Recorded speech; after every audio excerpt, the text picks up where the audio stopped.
Kebijakan seleksi pegawai pemerintah dengan perjanjian kontrak atau P3K seharusnya tidak hanya menekankan aspek kompetensi. Komisi 2 DPR RI tegaskan pentingnya kebijakan afirmasi pada seleksi P3K terhadap tenaga honorer dengan pengalaman kerja di atas 5 tahun di gelombang berikutnya. Anggota Komisi 2 DPR RI Ahmad Irawan mengatakan, selain seleksi yang ketat terhadap kualitas P3K yang profesional, pemerintah harus mempertimbangkan kebijakan afirmasi bagi tenaga honorer berdasarkan usia dan masa pengabdian. Mengingat P3K merupakan bagian penting dari roda administrasi pemerintahan, maka diperlukan SDM yang sudah memiliki pengalaman di bidangnya.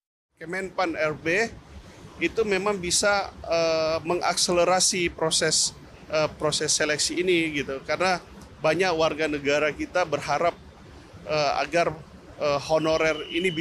persoalan honorer ini bisa diselesaikan. Perlu ada kebijakan afirmasi terhadap P3K ini karena kebetulan saya pernah melakukan monitoring untuk proses P3K di Kanrek Jawa Timur ya, seleksinya pada saat itu.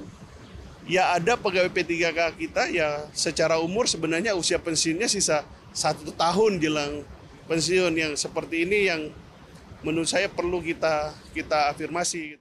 Lebih lanjut, Irawan meminta pemerintah daerah terus berkomitmen untuk tidak merekrut tenaga honorer selama proses seleksi P3K berjalan, agar persoalan tenaga honorer selama ini dapat segera diselesaikan. Melalui proses seleksi P3K ini, diharapkan dapat memberikan jaminan dan jenjang karir yang lebih baik bagi sumber daya manusia. Rifki Makdudi, TVR Parlemen, melaporkan.